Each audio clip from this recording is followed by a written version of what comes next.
Hello, നമസ്കാരം. ഇന്ന് ഒരു വ്യത്യസ്തമായിട്ടുള്ള ഒരു കാര്യത്തിലേക്കാണ് ഞാൻ കടക്കുന്നത്. അതായത് മെൻ്റലി ചലഞ്ച്ഡ്, ഓട്ടിസം ഇങ്ങനെയുള്ള കുട്ടികളെക്കുറിച്ചും അവരുടെ പേരൻസിൻ്റെ കഷ്ടങ്ങളെക്കുറിച്ചുമാണ് ഞാൻ സംസാരിക്കാൻ പോകുന്നത്. ഇതിൽ നിങ്ങൾക്ക് ഞാൻ പറയുന്നതിൽ എന്തെങ്കിലും എതിരഭിപ്രായം ഉണ്ടെങ്കിലും നിങ്ങളുടെ സജഷനും നിങ്ങൾ ധാരാളം പറയേണ്ടതാണ്. MR കാറ്റഗറി മംഗോളിസം, ആ കുട്ടികളെ കണ്ടാൽ തന്നെ നമുക്ക് പെട്ടെന്ന് തന്നെ മനസ്സിലാവും. ഓട്ടിസം അത്ര പെട്ടെന്ന് മനസ്സിലാവില്ല. ചില കുട്ടികൾ നല്ല പെർഫെക്റ്റ് ആയിരിക്കും. ചില കുട്ടികളോട് സംസാരിക്കുമ്പോൾ മാത്രമേ നമുക്ക് മനസ്സിലാക്കാൻ പറ്റുള്ളൂ. ചില ചിലർ നോക്കിക്കഴിഞ്ഞ് കഴിഞ്ഞാൽ കുറച്ച് വയലൻ്റ് ആയിരിക്കും, ചിലർ ഹൈപ്പർ വയലൻ്റ് ആയിരിക്കും, ചിലർ വന്ന് ആകാശത്തേക്ക് തന്നെ നോക്കിയിരിക്കും, ചിലർ വന്നിട്ട് ഒന്നും അവരുടേതായിട്ടുള്ള ഒരു ലോകത്തിൽ തന്നെയായിരിക്കും, ചിലർ വന്ന് സെൽഫ് ബീറ്റിംഗ്, അതായത് അവരെ അവർ തന്നെ അടിച്ചോളും. വേറെ ചിലർ കിടന്ന കിടപ്പ് തന്നെയായിരിക്കും. ചിലർക്ക് വന്നിട്ട് തനിയെ ബാത്റൂം പോവാനോ അല്ലെങ്കിൽ വന്നിട്ട് മോഷൻ പോവാനോ ഒന്നും അറിയാത്തൊരു കാറ്റഗറി ഉണ്ടാവും. ആൾ കാണാൻ വന്നിട്ട് എല്ലാവരും വന്നിട്ട് എന്തൊക്കെ ആയിരുന്നാലും മനുഷ്യൻ്റെ വളർച്ച എന്ന് പറയുന്നത് കുറയുന്നില്ല. ഇതിൽ വന്നിട്ട് ആ ഹോർമോൺസും ജീൻ എല്ലാമേ വന്നിട്ട് കറക്റ്റായിട്ട് പോകുന്നത് കൊണ്ട് അവരവരുടേതായിട്ടുള്ള ആ ഒരു വളർച്ച എപ്പോഴും ഉണ്ടാവും. പിന്നെ മെൻ്റലി ഉള്ള ഡെവലപ്മെൻറ്റ് കുറവായിരിക്കും ചിലർക്ക്. ഒരു 20 വയസ്സായാൽ പോലും ഒരു 3 വയസ്സ് കുട്ടിയുടെ ബുദ്ധി വളർച്ചയേ ഉണ്ടാവുള്ളൂ.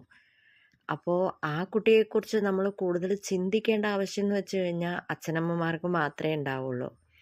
എക്സ്പെഷ്യലി ആൺകുട്ടികൾ ഒരു വിധം എന്ന് വെച്ചാൽ പെൺകുട്ടികൾ വേറൊരു വിധം. പെൺകുട്ടികളെ നല്ല കാണാനും ഒക്കെ സുന്ദരികളാണെങ്കിൽ നമ്മൾ ഭയങ്കരമായിട്ട് കഷ്ടപ്പെടും, അച്ഛനും അമ്മയും. ഈ കുട്ടികളെ നമ്മളെ എങ്ങനെ പരിപാലിക്കണം എന്നുള്ളതാണ് ചിന്താവിഷയം എന്ന് പറയുന്നത്. കൊച്ചു കുട്ടികളായിരിക്കുമ്പോൾ ഇതൊക്കെ സത്യത്തിൽ നടക്കുന്ന സംഭവങ്ങളാണ്.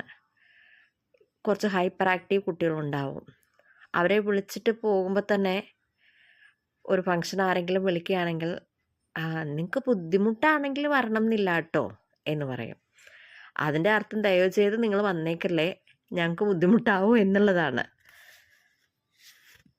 അതിനെ നമ്മൾ ഓവർടേക്ക് ചെയ്ത് അവിടെ ചെന്ന് കഴിഞ്ഞാൽ ചിലപ്പോൾ അവർക്ക് അവരുടേതായിട്ടുള്ള റിലേഷൻഷിപ്പ്, ദാറ്റ് മീൻസ് വന്നിട്ട് റിലേഷൻസൊക്കെ വന്നിട്ട് ഇവരെ എന്തിനാണ് വിളിച്ചത് എന്നുള്ളൊരു ചോദ്യം ഉണ്ടാവും.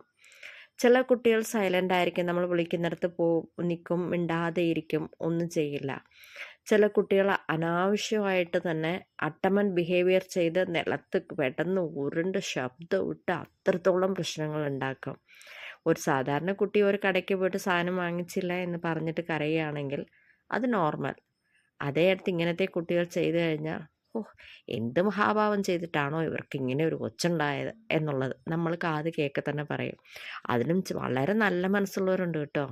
അവർ പറയുന്നത് ഇങ്ങനെയായിരിക്കും, ഈ പ്രാന്ത് പിടിച്ചതിനെയും കൊണ്ട് എന്തിനാ ഇവരിങ്ങനെ നടക്കണേ എന്ന് ചോദിക്കും. ഇത് എത് കേട്ടാലും വിഷമം വരുന്നത് പേരൻസിന് തന്നെയാണ്. പിന്നെ ചില കുട്ടികൾ അടിക്കും കേട്ടോ. ആരെ കൈ കിട്ടിയാലും അടുത്ത് ആരുണ്ടെങ്കിലും അവരെ അടിക്കും. അപ്പോൾ ആ കുട്ടികളെ കയ്യിൽ പിടിച്ചേ കൂട്ടിയിട്ട് പോവുള്ളൂ. അങ്ങനെയുള്ള കുട്ടികളെ ആദ്യം പുറത്തേക്ക് കൊണ്ടുവരാറുമില്ല. ഇങ്ങനെ ഇരിക്കുന്ന ഈ അച്ഛൻ്റെയും അമ്മയുടെയും കഷ്ടപ്പാടുകൾ എന്ന് പറയുന്നത് ദൈവം പോലും സഹിക്കില്ല. ശരിക്കും പറഞ്ഞു കഴിഞ്ഞാൽ കാണപ്പെട്ട ദൈവങ്ങൾ എന്ന് പറയുന്നത് അവർ തന്നെയാണ്.